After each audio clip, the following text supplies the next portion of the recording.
You have my permission to use my dead body however you see fit. There you go. Okay. Yeah. That sounded more wrong than it. Well, yeah. I mean, don't fucking Carl Tensler me and put me in the When rigor fucking. mortis sets in, and there's an opportune moment. For the most I've had ever. Anyway.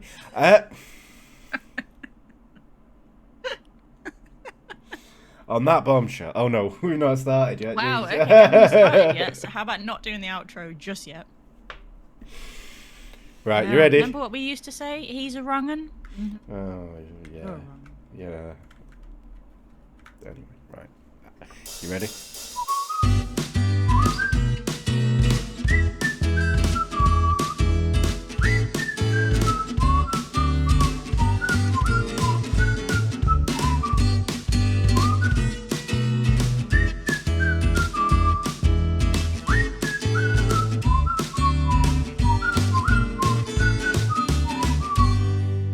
Hello and welcome all into the MO podcast. As always, you're here with me, Contumacious Ant.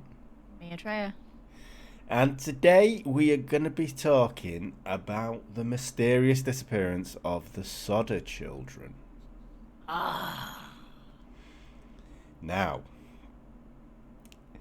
this is a Rabbit strange hole. one. Yeah. Rabbit hole. It is. Now, on Christmas Eve, 1945, a fire broke out in Fayetteville, West Virginia. Now, when the flames were eventually doused, and they were eventually doused, the Sodder family would have lost 5 of their children. Now, I use the word lost because the family are adamant that they did not perish in the fire, but they were taken from them. Now, yeah, as Atreya said, this is the case that keeps on giving because this is a rabbit hole and it just goes on and on and on. Dodger's fault. Yeah. So George Sodder was the patriarch of the family and he'd emigrated to the USA from Italy at the turn of the 20th century. Now, he was accompanied by his older brother, but as soon as George had cleared customs, his older brother just went, "See ya!" and got on the next boat back to Italy. Maybe he'd spent so, you know, when you spend so much time with a family member that you think, oh my god, I can't bear to see you ever again. He was just like, I can't move here with you. I am getting back on the boat and going back home. You do my head in. Definitely, and especially because George was 13. So I've spent time with 13-year-olds. When my nephew was 13, I would absolutely leave him in America. Yes, not fun times. No. But George didn't have any other family that had settled in America, so he just kind of started off on his own. He never spoke of why he wanted to leave Italy, but if you're 13 and you just started out on your own, there must have been a good reason. I think a lot of people were emigrating from Italy at that time, though, weren't they? They were, and there was a mass influx as well, but I think a lot of people sent, like, family member over and then went to live with them. Obviously, it's got to start somewhere, but... Started off with Frankie and Benny's, didn't you? And then you had the rest of the family move over. Exactly. Banging tunes. In the kitchen, yeah. Banging tunes. But, yeah, so he worked a few menial jobs, and then George moved to Smithers in West Virginia and started working as a truck driver. Now, he didn't want to waste time working for other people, so he decided to set up his own company, and he was hauling dirt, coal, and freight. So, pretty quickly, he'd become a self-made man. And sometime before 1923, George married another Italian immigrant, Jenny Cipriani, whom he had met while she was working in her father's shop.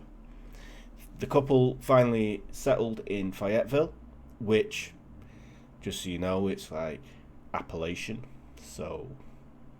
All the weird shit happens in Appalachia. Exactly. Din din din din din din din din. My god, what if the Flatwoods Monster took the Sodder kids? What if the Grafton Monster took the kids? Exactly. What if Mothman took the kids? Solved it. Done. Right, we're done. Let's go home. Off, man. Record solving case. That what's that? Hurry 8 up minutes. there. 8 minutes done. 6 minutes. Yeah. Yeah. So Can't help being a genius. It's my curse. exactly, she says, downing heavy spirits. So I ran out of wine.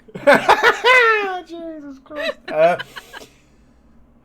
we go. So, although the Sodders were one of the most respected middle-class families around, George has upset a few people in the community. Now, the community had a large population of Italian immigrants.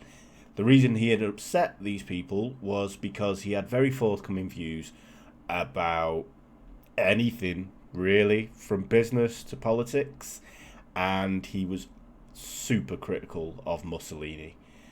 And I don't think... Why wouldn't you be? Yeah, exactly. I don't see why he should be persecuted for that, as Mussolini proved. Was a dick. Yeah. Yeah, I'm Team George on this one. Yeah. So by October 1945, the first of a few puzzling incidents happened to the family. Now, a life insurance salesman turned up at the Sodder house, and after being refused his pitch, the insurance agent turned round and said that George's house would go up in smoke and your children are going to be destroyed. That is very specific. Exactly. A little bit of an overreaction to like, no, I don't want any life insurance. You're No alright. thanks. Yeah. Well, see you Why later. did you not just go next door? Like, that is really dramatic. That's... He might have had a tough month and needed the sale. I mean... Well, I would have been reporting him to his boss. Yeah. Another visitor to the house commented that their fuse box would cause a fire someday. The visitor was just there trying to look for a job, so I don't know how that's going to help him with his employment prospects. Where he goes to the person he's trying to get recruited by. Oh yeah, that fuse box is fucked. Can I have a job? Maybe he was an electrician and he was looking for a rewire. It's money to be made in rewires, you know. Indeed, but George had just had the house rewired, and the electric company have signed off on it and said it was fine. Yeah, like, pull the wool over my eyes, son. Not today. So that's probably one of the reasons why George just knocked it off and said, no, it's fine. Sounds legit.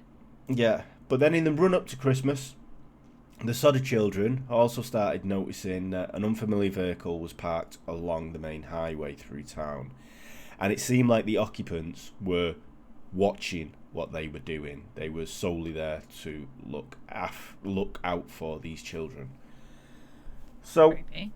yeah, so it's all a little bit creepy. And then on the night of the 24th, the family did the usual Christmas stuff. They opened their presents, did family stuff, had a meal, whatever. Before 10 p.m, George and his two older boys were asleep. They'd been working all day, so they turned in early for the night. But the younger children asked them to stay up late to play with their new toys.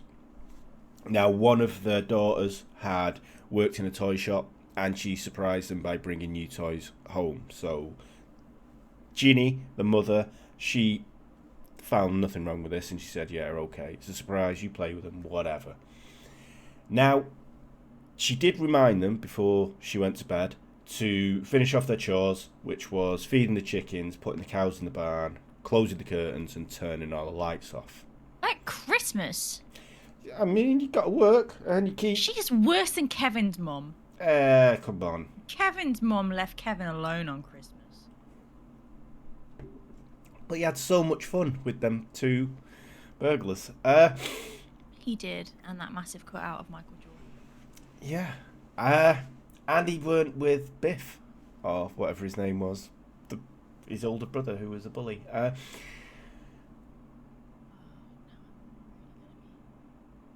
Thinking about that for ages. So...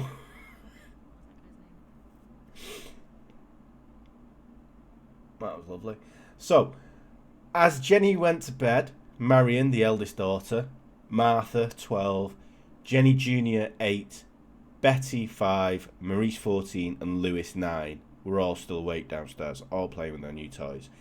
At half 12, Jenny Sr. was woken by a phone call. Now, on the other end of the phone, there was an unfamiliar voice, a female voice. She asked for a name that Jenny didn't recognise, and there were background noises of clinking glasses and people having a good time. Jenny told the caller that she had the wrong number because she just thought it was a drunken wrong number. It's Christmas Eve. She heard the noises in the background, so she was like, whatever. But that being said, there can't have been that many phone numbers in 1945. What, she dialed 7 instead of 8? You know, it's... Yeah. So that's a little bit sus. So before Jenny went back to bed, she'd noticed that the curtains were open and the lights were on. This is one of the things that she told the children to deal with before she came downstairs. But she did notice that Marion was asleep on the sofa, so she'd assumed the other children had been put to bed, and Marion was tired from work and just lay down and she passed out, and that was it. She did check the front door and it was open, but it's a town where nothing happens kind of thing, so back in the day you did that, so nothing to see there kind of thing. Buzz! Sorry. His name was Buzz. Kevin's brother was called Buzz. Sorry. Okay. There we go. We got to the thankfully we got through that. Jesus. Glad you've been paying attention. I have been paying attention. Marion was asleep on the couch and the curtains were still open and the lights were still on upstairs and she told them to turn them off. See, I'm listening. There we go. Okay. I'm a woman, I can multitask. Yeah, right, fine. Please continue. So Jenny was still trying to get back to sleep when she heard a loud bang on the roof and a rolling noise. Now, she didn't think much of it and did manage to nod off. But she awoke soon enough when black smoke started to fill the bedroom. Now, she woke up and ran around. She found the fire was located in George's office, and George was asleep in the office. She woke him up, and he in turn then woke up his sons who had gone to bed earlier. Now, this is kind of where it gets a little bit weird because I don't know the layout of the house, so it's only speculation. But it looks like it was a 2-story house with an attic, and there's a conservatory there, but there was 12 people living in it. So from what I can see, it's got like 10 to maybe 12 rooms, and kitchen, living room. So the kids were obviously sharing rooms, and I would assume that the older children had separate bedrooms to an extent. For some reason, George had his own office, and Why wouldn't you? yeah. So then, the younger children must have had their attic in the bedroom. If you like, kind of try and think it through, because the survivors got out of the house. So George, his wife, his 2 older sons, Marion, all got out of the house, but they left the children in the attic. So they started yelling to them when they were outside. Now, later, John claimed that he'd been up to where the attic was to raise the younger children, but he only shouted up to the attic. He never saw the children. So he was like, hey, there's a fire! Get the fuck out! Foot of the stairs. Yeah, and then saved his own skin. Wow. So Nice.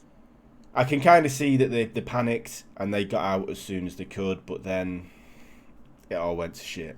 Now, the staircase was on fire by the time they got out and they tried to get back in. Marion tried to ring the fire department, but somehow the phone wasn't working, even though earlier on they'd received a phone call. So she had to run to her neighbours and try and contact them. Now, I do say she tried to contact them because due to being low on manpower, they didn't respond until the next morning. The fire department? Yeah. This was because the fire chief, F.J. Morris, was in a bar getting pissed. So he wasn't in any state to drive the fire truck. Is that even allowed? I think we'll find a lot of things here in Fayetteville were Like, should be frowned upon nowadays, but I just feel like you're a fireman. You're like the leader of the firemen. And you're in a bar. Like, I feel like if you go, yes, I volunteer to be the leader of the firemen, that you can't ever go in a bar ever. Because a fire could happen at any point in your life. yeah, you'd think they'd have like Or even a someone deputy. on do you know what, on call. But I think Yeah. what's more surprising is that it's the 40s and he didn't like volunteer to drive pissed anyway, because like what's going to happen? True. Very true. Obviously, you shouldn't drink and drive. Be very Maybe responsible. maybe he would have volunteered. Normally, he wasn't all about not bothering about drinking and driving. Maybe he was just really getting into a good session. Yeah, you just It's just like nothing's gonna ruin this. Not Yeah. even a fire where people's lives are in danger. couldn't be arsed being disturbed. There's Fair. kids there. Psh, sounds like a them problem. Yeah. Yeah, start of them, not me. Fuck 'em. So, the sons were George and the sons were obviously trying to do things to save the children. The sons tried to go and get the ladder that they stored next to the house, but it wasn't there. And George then tried to do some parkour for some reason, and he tried to climb the building. He managed to smash the upstairs window, but he was beaten back by the fire. It was really raging. So, not one to give up, George went to one of his two trucks to try and use them as a makeshift stairwell, something he could jump onto and then maybe jump up. But this didn't work, which was strange because less than 12 hours before, he'd driven it home from work. Now, the final strawberry on this shit pie for George was that when he tried to get water from the water barrel, it had been frozen solid. I'm It is. all over all the weirdness about this, but I feel like that's a bit of a stretch. That is. No, well, that's nature, because it is West Virginia in the winter. So. Yeah, like I feel like there wasn't somebody that went, let's set the house on fire, we'll cut the phone lines, we'll take the goddamn ladder away, we will cut the power to his van, and you know what else? We're gonna get the nitro on this barrel of water as well, just to be on the safe side. Just take the barrel of water away, Yeah, yeah. or So, just tip it out, you know. I think that's the only thing that you can go. Yeah, you can see how that happened on this one. So the next day, when the firefighters eventually showed up, they did very little. They found no bones or remains of the Sodder children. They claimed the fire had burned so intently that it incinerated them and their remains. Nope, not buying it. Yeah, because as we know, and we've covered previously, 3,000 plus degrees on a long period of Incinerate time. bones. Yeah. Yep. Like 2 hours. I mean, I know the fire could have been going for like 2 hours, but still, at that heat, no. Yeah, it's a house fire doesn't get warm enough to do that. Nope. They claim faulty wiring was the cause of the fire, although this Take was that guy up on the rewire. yeah. Awkward. Yeah, I mean, this was claimed by the coroner's inquest, and weirdly enough, one of the jurors on this coroner's inquest was the insurance salesman who had threatened to burn George's house down. Oh, come on. So... I think there's a little bit of conflict of interest here. Yeah, but they didn't really care. Now... Clearly not. They had firemen that were like, soz, too busy getting drunk. Yeah. So, George was promised an investigation, a thorough investigation, but him and Jenny were so traumatised by the deaths that George demolished the house and planted a flower garden on the site. Weird thing to do. Yeah, he didn't really help his own cause there. No. I mean, they were both so traumatised by the children's deaths, quote marks, that they didn't go to the funerals that they had. Really? Yeah, they were that upset about it. They go on. Yeah. Everyone's upset at a funeral. Nobody likes somebody that they love dying. That's kind of why we have a funeral. To Yeah. not go to your own kid's funeral? Yeah. That's good. Yeah, he doesn't help his own cause here, really. Oh. I mean, they did eventually make peace with what had happened, but the more they thought about it, the more questions that they came up with that started arising. Like, goddamn, why didn't I take that guy's life insurance policy? Yeah, and that guy up on his electrical wiring. The rewire. Mm-hmm. Yeah. But even though the fire was claimed to have been started by faulty rewiring, all throughout the fire, the Christmas lights had remained on. So there was power coming from somewhere. Just saying, but home base do some really good Christmas lights. Baby Phil would be an M. Yeah, yeah, that'll set your house on fire. The ladder that they couldn't find to try and gain access was found 20 metres away from the house in a ditch, covered up. All right, okay, fair A enough. telephone repairman that they called out to have a new telephone line installed into the new house that they were building had a look, and he claimed that their telephone wires were cut and not burnt out. And as we've already commented, a local undertaker spoke to Jenny about the amount of heat that would be needed for all the bones to be incinerated. And this led Jenny to do her own experiments on animal bones that she'd found, and she would burn them for hours and hours, and there'd still be remains left. And even though they were saying that the bodies had been burnt, there was still household appliances that were recognisable within the house. So they still could see the washing machine. They still could see the oven. So But they were smeg. The brand, not the men's hygiene issue. If they were smeg, they would still be standing. You don't pay $2,000 for a fridge for it to melt in a fire, okay? True. So, in early 1946, evidence emerged that the fire was started deliberately, rather than due to faulty wiring. A bus driver came forward claiming that while driving through Fayetteville on Christmas Eve, he saw people throwing balls of fire at the house. And when the balls of fire? What are they, Ken from Street Fighter? Yeah. You? Yeah. Ken! At the roof. Yeah. So I don't understand where that came from. But when the snow had melted, Sylvia, one of the older children that remained, found a dark green rubber ball-like object in the brush nearby where the house had stood. Could that be an incendiary grenade? So this is what Jenny thought, coupled with the noise that she heard and the rolling noise. Roof, yes. They thought it may have been a pineapple bomb or some kind of other incendiary grenade. Then wouldn't it have blew a hole in the roof? Yeah, but see, this is the way I don't know, because I'd be thinking like a Molotov cocktail. But then it would still have to get inside. Exactly, and it wouldn't really roll.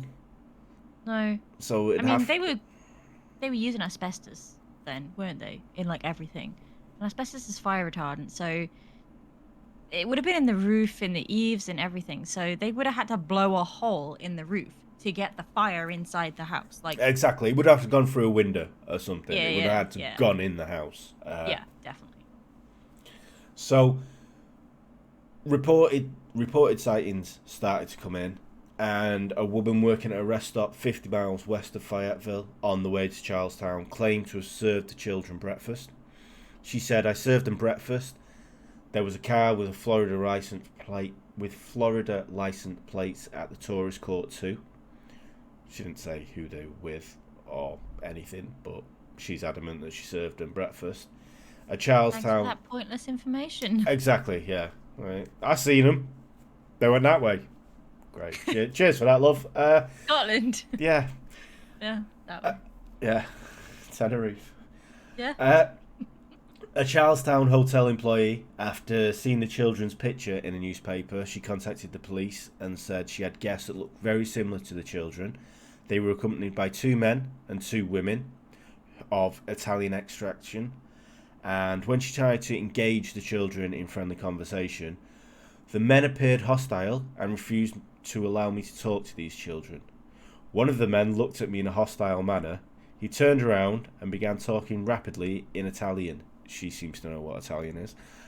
Clearly. Yeah, but not be able to speak it back to them herself. They could have been speaking Russian or Japanese for all she knew. Exactly. Immediately, the whole party stopped talking to me. I sensed that I was being frozen out, so I said nothing more. I mean, the kids, though, if you were a kidnapped kid by 2 rando Italian blokes that you didn't know, would you not be like, hey, lady, I'm actually being kidnapped. Help! This is it. Like, what?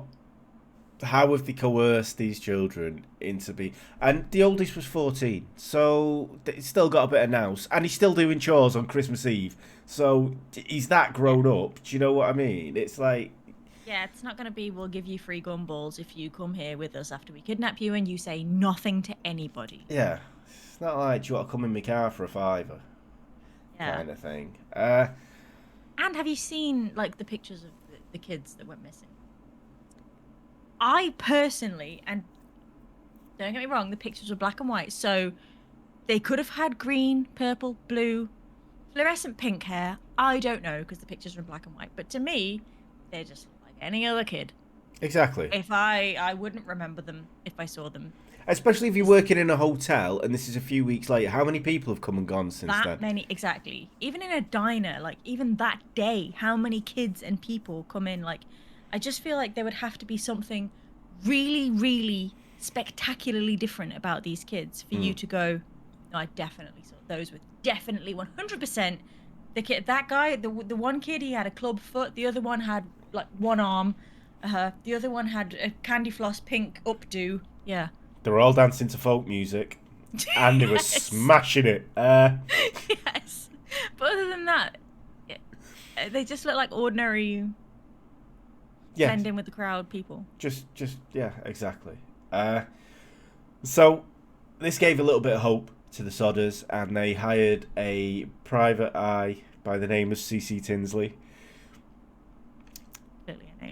Now, you can only imagine that he was wearing a trilby, a long coat, some kind of John Lennon round glasses. And he whipped out a business card that had the Pinkertons, "We never sleep," written on it, yeah. Exactly, yeah. And he spoke like, "See? Come here, fella, see?" Like Elliot Ness. Yeah. So Tinsley did find out that the Chief Morris had confessed to a minister that he'd found a heart while searching in the remains of the fire that he buried at the scene. Now, there's a few things here that pop out to me. One, if he's confessing that to a minister, surely that's private. Yeah. And 2... Yep. Patient confession of confidentiality. Yeah, and 2, why is Tinsley's first protocol the minister? He's not going to speak to Frank Morris, the fire chief. He's going to go, minister. He knows everything around here. Yeah, he'll fucking know. Tinsley did recover the heart, and he took it to a local funeral director, who identified it as a cow's liver. Right, okay, firstly, right, I just want... Okay, keeps on giving this. Right. So, a fire that burnt the bones to a crisp left a heart, right? And secondly, right, if I'm going to a funeral director's, right, I don't want an undertaker to tell me what body part it is. I want a fucking coroner or a mortician to tell me what body part it is. I don't want the bloke in the top hat that walks in front of the hearse to go, looks like a liver. Say it's a liver, yeah. Yeah. So let's get a doctor's opinion. Why did he go to the funeral director? Let's go to the doctor. I think we can kind of guess about C.C. Tinsley's level of investigation. I think this may have been his first case, to be quite frank with you, because maybe the doctor was in a bar getting drunk. Could have been. So I mean, in fairness, George, every tip that came in, George personally went to investigate. So why the fuck he hired Tinsley, I've got no idea. But he went so far as to travel to New York when he saw a picture of school children from Manhattan, and he thought one looked like his daughter Betty. Amazingly enough, her parents refused him access when this mad stranger just turned up and tried to see their young daughter. What's worrying to me is that he thought this little girl, this random little girl, looked like his daughter, right? I'm sorry, but it's your kid, right? It either is or it isn't. You recognise your child, or you don't. Yeah, surely. I mean, in fairness, they refused him to see her. Now, surely if he would have explained the situation, then if they've got nothing to hide, if they've not, like, bought a child within the past 6 months, surely they could go, no, she came out of my wife's vagina. You can see her. Look, she'll tell you where she came from. She'll tell you she was here last Christmas. Do you know? I mean, yeah. But the shit. I get their side. This wild man turns up, going, "You've got my daughter." Yeah, but I suppose they could also be thinking like, oh my god, this guy like has a lot of money. He could actually legitimately say that we've kidnapped his kid, even though it's correctly not his kid, it is our kid, but he's got a lot of money and he could have our kid taken off us. So you know what, bro? You are not checking out our kid. Could be, actually. That's a good thing. I didn't think about that in that respect. Yeah. George had a lot of money. Yeah, yeah. And he could, yeah. Yeah, that's fair. That's a fair point. That's a fair point. He could have brought a lot of pain, and maybe if they weren't that well off, they may have not been able to fight him in court. Yeah, that's a good point. Actually, fair enough. Yeah, good on him. Yeah, don't let weirdos look at your children, people. That's the message. Isn't it mad that this entire thing, the whole situation, the whole fire, the disappearance of the kids, and everything, all could have been avoided if the kids had just gone, that is that same fucking car that's been watching us for 4 days solid now, and just yelled at the top of their voices across the street so everybody in the town could hear, pedos! The whole situation would have been avoided. It could have been. Whole thing. I mean, if only George would have bought that life insurance, we wouldn't be talking about this today. You see? Yeah. These are the choices that you make. These are the paths we choose. Yeah, yeah. Look, at hindsight is a wonderful thing. I know. Yeah.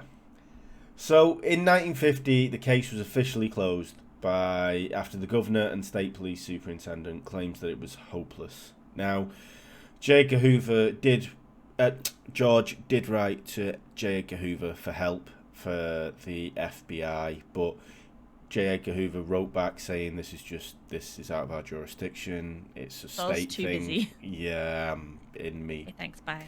Wife's underwear, so don't bother me again. So too busy assassinating JFK. Whoops. Yeah, having deals with the mafia. So time moved on, but obviously the family was still adamant that these children had been taken. They put out flyers. There was a reward. It was first 5,000, then raised to 10,000, and they even erected a billboard along Route 16 with the pictures of their children, asking if anybody had seen them and to ring in. 20 years nondescript black and white pictures of their kids that look like every other kid on the road. Yeah, that billboard. Yeah. Yeah, I mean, 20 years later, 20 years after the fire in 1968, Jenny received a letter which had no return address but was postmarked as being from Kentucky. There was a photo of a man in his mid-20s and a note on the back that read, Louis Sodder, I love brother Frankie, little boys, A90132 or 35. Don't know what that meant. But they hired another private investigator, but they never heard back from him. I feel like the private investigator was Inspector Gadget. Yeah, I mean, he went to Kentucky, but never came back. So whether he became part of this or just went, see you. I don't know. But George did say at the time is running out for us, but we only want to know. If they did die in the fire, we want to be convinced. Otherwise, we want to know what's happened to them. Unfortunately, a year after George made this statement, he was dead. In 1989, Jenny died. She had worn black since the fire, but her children and grandchildren still tried to get the truth. The main theories that have been put forward are that because of George's outspoken views, the children were taken as an act of revenge, whether that's by either local mafia or by fascists and big Mussolini fans. Yeah. The case is still closed today, and only conjecture and innuendo remain as whether the children were stolen, whether they died. Unfortunately, the family don't have an outcome. I believe there still are survivors and grandchildren of Ginny and George who are still trying to find out what has happened, but someone knows what has happened to them. I mean, I can't... They weren't burnt up in the fire. Yeah. That couldn't have happened. But like you say, if they've been kidnapped, why wouldn't they speak out about it? How would they have been coerced? So this is like this is what keeps me up at night, right? So I think, like, say somebody didn't like George and they just wanted to just piss George off or like hurt George, right? So set fire to his house, whatever. Well, why not just torch the house and kill the kids? Why do they care? If they're just trying to get at George, surely the aim is to just hurt George, so who cares who gets hurt in the crossfire? Yeah. Because I imagine it's quite expensive to then take children away so they don't get hurt, but then raise them in a different life. Yeah, and this is it. There's no correspondence after the fact of the children being taken. Surely, if they want to get at George, they'd send snide letters. Ha ha ha ha ha, we have your children. Or, we killed your children. Or, like, to keep needling him. Because surely that isn't the be-all and end-all of it. Especially if it's by political people who are after him personally. It doesn't really serve a purpose to hold on to the kids, does it? No. Like, and even if you were like, right, we're going to torch his house, but we don't want the kids to die, so get the kids out nice and safe, then what are we going to do with them? We'll just kill them. Yeah. Well, what's the point of taking them out of the house? I don't understand. Like, unless, so I know there's a theory that the kids actually ran away. Like, that they set the house fire, but they were already gone by then, and they were like, fuck mum and dad, like, this is shit. We're going... Got to do chores on Christmas Eve. Fucking hell. Exactly. Fuck that. Yeah, so, I don't know, I feel like maybe that's more of a plausible thing, but... I think, yeah, either... We don't know what the family situation was. There's no reports of that, obviously, and if George was a monster, then he's not going to come out and say that after the fact, is he? After all this has happened and go, yeah, I'm fucking horrible. No one want to live with me. And they want to keep hold of the kids they've got, so maybe if he's authoritarian, maybe he's going to put down his hand and say, we all keep this is the family line, this is what we say. Or maybe just when they were forced to do them fucking chores on Christmas Eve and they were out in the backyard feeding the chickens and putting the cows away, they were stumbled on by a group of pedos and then just skirted away into the night. I mean... Yeah, possibly. Maybe they were, like, sold into, like, human slavery or sex trafficking or shit like that. Was that, like, a thing back then? I mean, it's a thing all the time. Yes, it's always. Yeah. Okay. Yeah. But yeah, so it's a strange one, and there's a lot of coincidence in it, and you can see what could have happened, but there's no. If it was revenge, I just think there'd be a follow up to it, like ha. You know, like the Keddy cabin kind of thing, when they rang later and said, this is your daughter's skull. Do you know what I mean? They were getting at her, so they knew something. So anyone, even if it was a group, someone could have just rang up and gone, we know where they are, we're not going to tell you. Live in hell. You shouldn't have said that about Mussolini. Yes. just so his life is so horrible. Yeah. I mean, because the knowing or the not knowing, all right, it's not good, but knowing that his children have been stolen would be a lot worse, and Yeah. whatever's happening to them would be a lot worse than thinking they're dead. Because then you've got hope, haven't you? Yeah, exactly. Back. Exactly. So I think, yeah, I just think that it's just one of them weird coincidences that... Like, on a like an overall kind of perspective, you would just think, yes, the house has been set fire to, and everybody upstairs died. But it's the fact that I would be like open and shut. Okay, yeah, it was a house fire. It might have been arson, but at the end of the day, arson happens all the time. It was a house fire. It's a horrible tragedy, but it's a house fire and people died. But it's the fact that there's no bones that for me is like... Yeah, that's the mystery of it. It's like, what's happened in between them, in between Jenny going to bed and the fire breaking out and them getting out. There's a window that something has happened, but it's just unknown whether they died in the fire. Well, they didn't die in the fire because there's no bodies, but whether they were taken away and for what purpose and why. And I guess now, even if like, you know, the people that say they're DB Cooper on their deathbed and stuff, like you could get people that be like, I was one of the Sodder Children, like on their deathbed. Like, even if they were, nobody would believe them now, would they? They'd be like, oh, here we go, DB Cooper again. Yeah. But even that, there's been no reports of that. No one, and no matter what you, well, I don't know because I can't say. But like the oldest was 14, so he had knowledge of a life before what he's been through. So surely he'd always be clinging on to the fact that he's Sodder, and I don't know.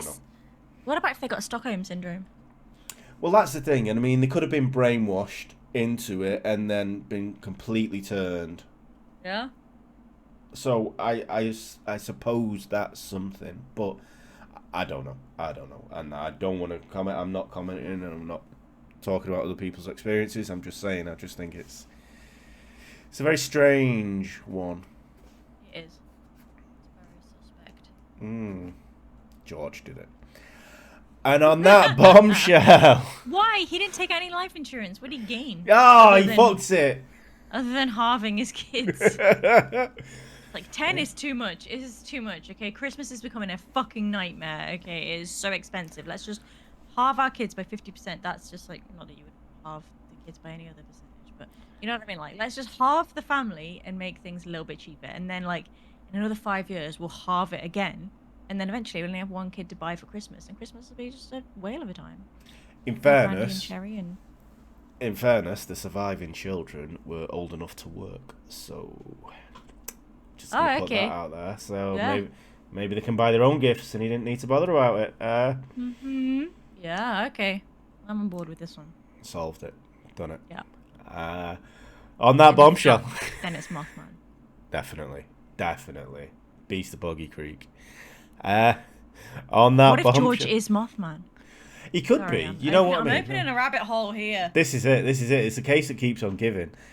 You just can't stop digging when you get into this one. Just imagine if he was Mothman. That would be amazing. I would love that. A proper wingman suit. All over that theory. That's my favourite theory. That George Sodder was actually Mothman. You heard it here first. Like, comment, and subscribe for more theories. Helps the algorithm. Fucking does. On that bombshell, this has been the MO podcast with me, Contumacious San. And me, Atreya. Thank you all so much for joining us, and we shall see you next time. Bye. Bye. The MO Podcast. The MO Podcast. The MO Podcast. The MO Podcast.